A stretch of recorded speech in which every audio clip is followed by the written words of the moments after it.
Salut les amis, salut les potos, salut à tous les amoureux du football, salut à tous nos abonnés. Bienvenue à ce nouveau numéro d'information sur l'actualité du football. Les potos, nous vous souhaitons la bienvenue. Nous vous disons merci de vous fidéliser à notre chaîne.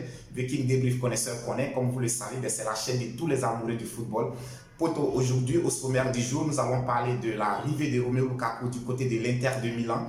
Nous allons parler de la situation trouble actuelle de Toni Kroos avec le Real de Madrid. Et pour terminer la grosse information du jour, les potos, nous allons parler de la disparition de Isaac Drogba, le fils de Didier Drogba du côté du Portugal. Les potos, on vous invite à rester avec nous jusqu'à la fin de cette vidéo si vous tenez à avoir toutes les informations sur le sommaire du jour. D'ici là, on se dit juste après le générique.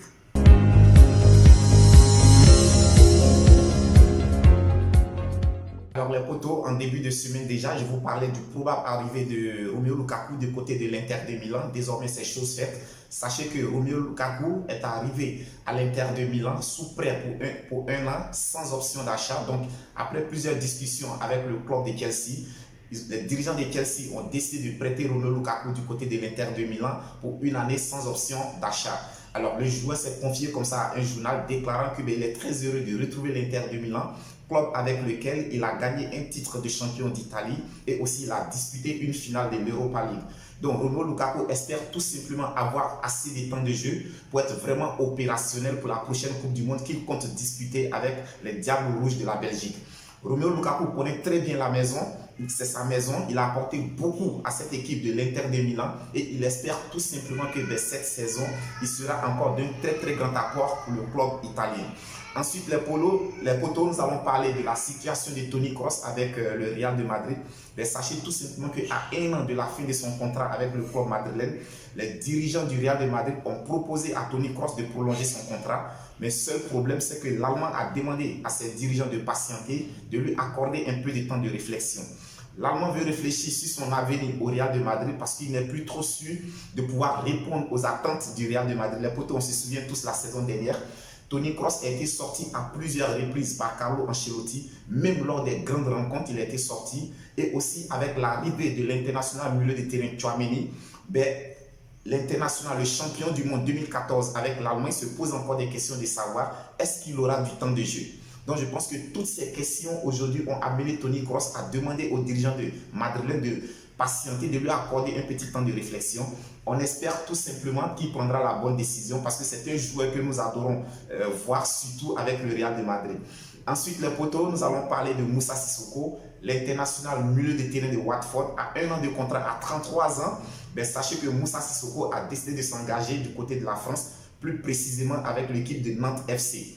Son club Watford a été relégué cette année en deuxième division anglaise et l'année prochaine, le FC Nantes disputera une compétition européenne. Je pense que Moussa Sissoko veut vraiment disputer la dernière Coupe du Monde avec l'équipe nationale de France, comme il a lui-même déclaré.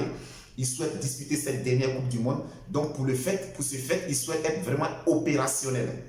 Et je pense que le fait d'avoir choisi Nantes FC, pour moi, c'est un très bon choix parce que non seulement il aura du temps de jeu, mais aussi il aura l'opportunité de disputer une compétition européenne, donc de se faire voir, de démontrer encore à Didier Deschamps qu'il est encore serviable, il peut encore servir à l'équipe nationale de France. Et c'est aussi une très bonne pioche pour l'équipe de Nantes FC qui a besoin de joueurs d'expérience pour encadrer la jeunesse, qui a besoin de quelqu'un qui sait vraiment se battre. Moussa Sissoko, on le sait tous les potos, c'est quelqu'un qui ne sait pas tricher quand il est sur un terrain de football. On lui souhaite seulement très bon vent du côté de Nantes FC. Ensuite, les potos, pour revenir toujours du côté de l'Angleterre, alors sachez que la pépite brésilienne Richarlison de Everton en ce moment est sujet de duel entre deux grands clubs anglais, c'est-à-dire Tottenham et Chelsea. Alors Tottenham s'est positionné sur le dossier de Richarlison en premier. Il y a pas mal de temps, Tottenham est en discussion avec les dirigeants de Everton pour essayer de faire signer chez eux le joueur brésilien. Malheureusement pour Tottenham, ces derniers jours, Chelsea s'est invité dans le dossier. Chelsea a aussi convoité le joueur. Donc en ce moment, nous assistons à un duel entre les deux grands clubs londoniens. Les potos, en ce moment, je pense que l'attitude de Chelsea déplaît énormément aux dirigeants de Tottenham. Donc nous assistons à un duel à distance entre deux grands clubs. Nous regardons, nous ne pouvons que être spectateurs. On attend tout simplement de voir lequel des deux grands clubs parviendra à faire signer la pépite brésilienne. Alors les potos, comme annoncé dans le sommaire, la grosse info du jour, c'est la disparition d'Isaac Drogba, le fils de Didier Drogba, du côté du Portugal. Annoncé pour une très grande carrière footballistique, Isaac Drogba débute sa carrière footballistique avec l'équipe des jeunes de Chelsea. Malheureusement pour lui, il n'a jamais pu s'imposer au sein de ce club. Ensuite, il débarque du côté de la France, à Guingamp. Là également, Isaac Drogba n'arrive pas à faire ses preuves, il n'arrive pas à s'imposer, il n'arrive même pas à laisser un bon souvenir de lui aux supporters de Guingamp. C'est à juste titre qu'il est chassé du club. Il débarque du côté du Portugal. Alors en septembre 2021, Isaac Drogba signe avec le club portugais de Académica. Alors avec le club portugais, les débuts sont prometteurs, les débuts sont très intéressants. Dès ses débuts, Isaac Drogba arrive déjà à convaincre tout le public sportif, tous les supporters du club de son talent. Je dirais même que tout le monde parle de lui, tous les projecteurs parlent de lui. À 21 ans, on le compare déjà à son père Didier Drogba. À 21 ans, on voit déjà à Isaac Drogba un joueur d'avenir, un joueur prometteur. Mais seul problème, c'est que le joueur n'a disputé que 3 petits matchs avec son club. Pour la simple raison, du jour au lendemain, Isaac Drogba a disparu sans laisser de nouvelles de lui, ni à ses dirigeants, ni à ses coachs, ni à ses encadreurs, ni même à ses coéquipiers.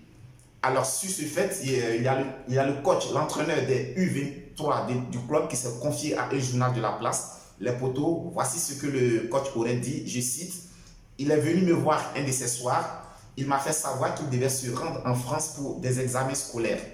On en a discuté, en accord avec le club, nous lui avons donné un calendrier qui fixait la date de son retour. Mais malheureusement, depuis cette date jusqu'au jour d'aujourd'hui, nous n'avons aucune nouvelle du joueur, ni par téléphone, ni par écrit. Donc cela fait plusieurs mois que nous n'avons pas de nouvelles de Isaac Drogba. Les potos, voici les déclarations du coach Miguel Carvalho des U23 du club portugais où évoluait Isaac Drogba. Alors les potos, sur cette question, moi je me pose beaucoup de questions. La première question que je me pose, pourquoi est-ce que Isaac Drogba aurait-il quitté le club portugais de la sorte? Que s'est-il réellement passé pour que Isaac Drogba puisse partir comme un petit brigand, comme un voleur? La deuxième question que je me pose, les potos, alors pourquoi est-ce que Didier Drogba, le père de Isaac Drogba, ne s'est jamais prononcé publiquement sur cette question? La troisième question, Didier Drogba est-il complice de la disparition du club de son fils?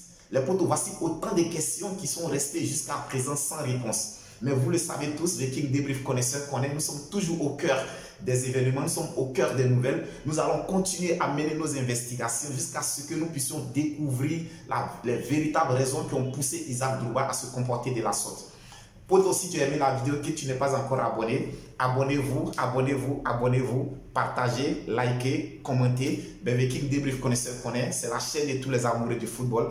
Quant à moi, j'ai été très heureux de vous présenter ce nouveau numéro. On se dit à très bientôt pour une autre vidéo. D'ici là, portez-vous bien, que Dieu vous protège.